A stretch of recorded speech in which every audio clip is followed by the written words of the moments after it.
This video is brought to you by Robinhood, the free and easy to use investment and trading brokerage. Robinhood allows you to trade and buy stocks, ETFs, bonds, and cryptocurrencies completely free. Also, if you download using the link in the description below, you'll get one free stock valued up to $200 just for signing up. No, you don't have to deposit a dime, and you could become instantly a part owner in companies like Microsoft, Walmart, McDonald's, or Disney just by getting lucky. So download Robinhood today and start taking advantage of this historic 2020 stock market crash. No, that's not my full portfolio. You guys aren't ready for that just yet. What's up, YouTube? Capital G here. Got an absolutely fantastic duel for you guys to check out. You will want to watch this entire duel. I got some bad news for you guys and pretty much the entire Yu-Gi-Oh community. Ash Blossom in Joyous Springs, we know her as one of the faces of competitive Yu-Gi-Oh! Easily the most popular card in the entire game from a competitive standpoint anyways. Turns out this card is actually just trash. You guys know about 3 tactical talents, which is actually bugged in this duel, and by bugged I mean they updated the scripts, and luckily on Yugioh Pro it still lets you watch the duel even when a card is bugged or updated. On the old Yugioh Pro it would instantly crash the duel, which made it difficult for me, but on Yugioh Pro it lets you still actually go through, which is really nice because some of these cards have been updated, and it's nice that I can still watch the duel. But you guys know if you Ash Blossom too early, you might end up getting wrecked by this card. It's going to be interesting post Rise of the Duelist to see how hand traps are affected by this card. It means if your opponent uses a quick Rota Search and you Ash them, or you use something like Droll and Lockbird, they might end up taking a card out of your hand, or they might end up drawing 2 cards. Going to use Ash on the Durundle, which is basically a Rota for the Noble Knight, or the Rota for the Noble Knight archetype, but doesn't even matter. I'm still gonna get my cards anyways. I'm gonna draw 2 cards,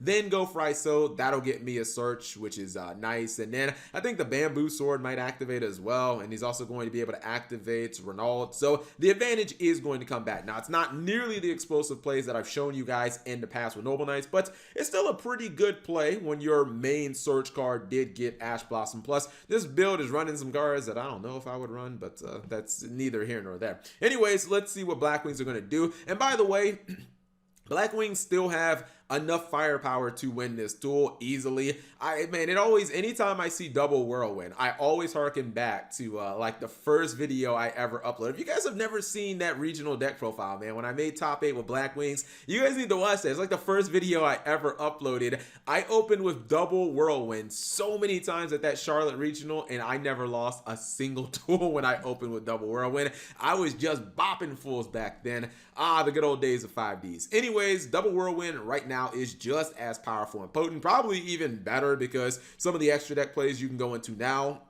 would have absolutely blown my mind from the 5Ds 2009 days when that regional happened. And you can obviously go for things like Cyber Dragon Infinity by the way of Raid Raptor Wise Tricks. You're also going to be able to potentially get infinite negates and all this good stuff. This is all SOP for Black Wings or for Raid Raptors. Basically any Wing Beast deck can do this. I mean, I'm pretty sure you can even figure out a way to do this in Lyra-Loose and stuff like that. Maybe not the rank 4 in Lyra-Loose, but you guys get exactly what I'm saying. And yeah, he's gonna get the infinite negates. Definitely looks like a strong combo. You got big monsters on board, you got negation, you have infinite negation, so you got negation +1, or infinity negation +1. Unfortunately, his opponent has a card that can't be negated. That would be Dark Ruler no more.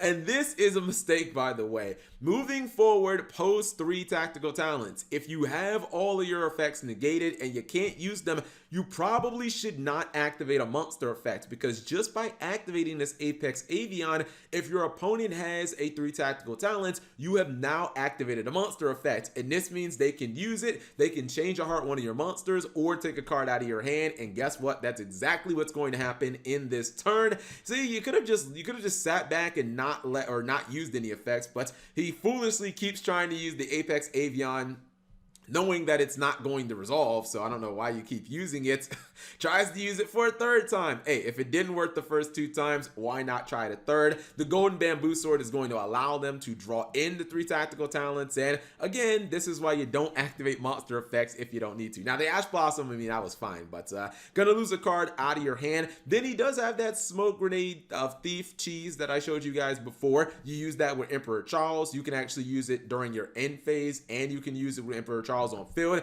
You get to take 2 cards out of your opponent's hand. It's actually really just disgusting what you can do. He's going to go ahead and snatch steal this Samorg, attack a couple of times, and then he busts out a card I didn't even know that Noble Knights can make, but yeah, New Flame Noble Knights can apparently make True King of all Calamities, so the deck's even better than what I thought. It can make True King of all Calamities. Now, I would argue you can make a debate as to what the better play was here, because we know how good True King of all Calamities is. No monster effects for your opponent, also no attacking for them, but you also could have left Charles on the field, and during the end phase, Charles would have been able to equip the Smoke Grenade of Thief and take the last card, the Bora, out of your opponent's hand. So it's kind of like, do you want to take the cards out of their hand and still have possible disruption against your opponents, or do you just want to go ahead and make it so they have no monster effects? Either way, I think it would have been a good play, because God Gearfried also has, like, he has negation built in too. I would have probably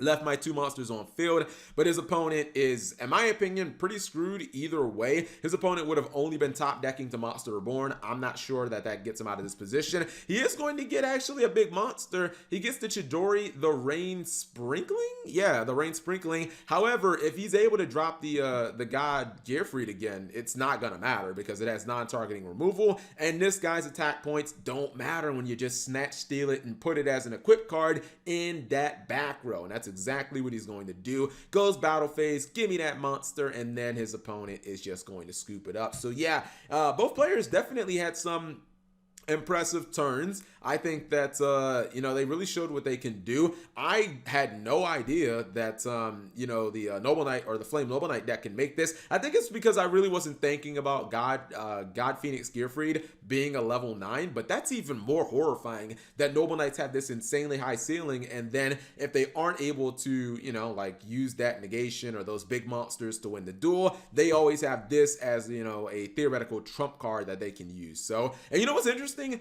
Noble Knights could actually, let me think. I sold at 3. They could actually play Extravagance, as crazy as that seems, because when you really think about Noble Knights, what do they really need in their extra deck? Like, okay, 3 ISO'd, 3 True King of all Calamities, and then 3 of the 2 Synchro monsters. That's like 5, or that's only 4 cards. So I think they could even technically run Extravagance, which is even scarier to think about. Anyways, hopefully you guys enjoyed the duel. If you did, give the video a thumbs up so that YouTube shows this video to people, and turn on that notification bell for daily videos.